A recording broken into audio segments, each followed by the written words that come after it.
Chapter 4 है quadratic equations, class 10th maths. तो क्या देखते हैं, solution of a quadratic equations by factorization, यानी फैक्टराइजेशन मेथड देखेंगे।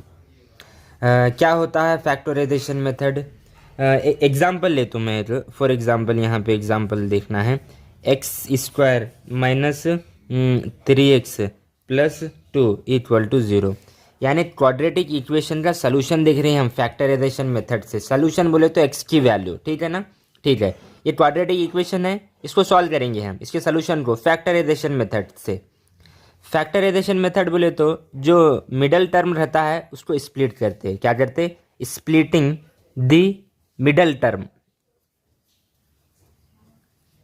जो मिडल टर्म रहता है उसको स्प्लिट करते, ठीक है, इसको स्प्लिट करेंगे। ठीक है, यहाँ पर 2 है। इनकेस अगर यहाँ पे एक्स स्क्वायर के साथ अगर कोई कोएफिशिएंट होता 3 होता तो इसकी मल्टीप्लाई इसके साथ होती, राइट। नो, कुछ भी नहीं है तो यहाँ पे 1 है, 1 इंटू 2 2 हुआ, 2 इसके फैक्टर करना है मुझे। क्या मिलना है यहाँ पे, -3 मिलना।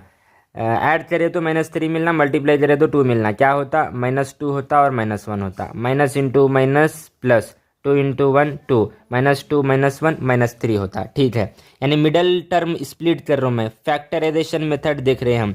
X square as it is minus, अब इसको 3x को कैसे लिखता हूँ मैं, -x -2x plus 2 equal to 0। इन दोनों में से कॉमन क्या रहेगा, x रहेगा, तो रिमेनिंग x -1 बचा। इसमें से कॉमन क्या रहेगा, -2 रहेगा, तो रिमेनिंग x -1 बचेगा।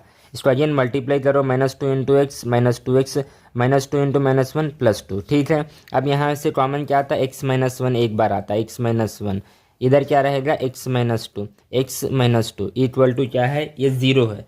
ठीक है, आप इसको सॉल्व करेंगे, इसको दो का प्रोडक्ट 0 है, या इन 0 के बराबर है या इन 0 के बराबर है, तो finally x -1 equal to 0 OR और x -2 इक्वल टू 0। तो यहाँ से x की वैल्यू कितनी आ गई, 1 आ गई, और यहाँ से x की वैल्यू क्या आ गई, 2 आ गई। इन्हें क्या बोलते, रूट्स ऑफ द इक्वेशंस बोलते। इन्हें क्या, इक्वेशन, ये जो इक्वेशन है ना इसकी ये रूट्स है। x की वैल्यू 1 है और x की वैल्यू 2 है, या इनको सोल्यूशन ऑफ द इक्वेशन भी बोलते, सोल्यूशन ऑफ द इक्वेशन भी बोलते।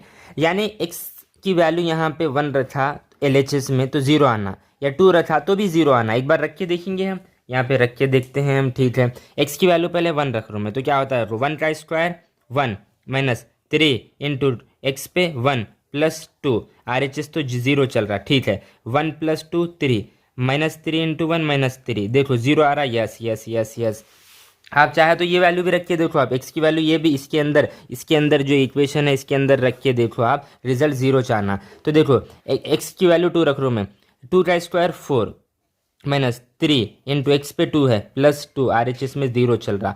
4 -3 इंटू 2 -6, ये +2, RHS में 0। 4 + 2 6, 6 -6 equal to 0। Yes yes yes, इन्हें जो है इन्हें जीरोस ऑफ द इक्वेशन भी बोलते। क्या बोलते, जीरोस ऑफ द इक्वेशन भी बोलते। यहाँ पे लिख दे रहा हूँ मैं, जीरोस ऑफ द इक्वेशंस।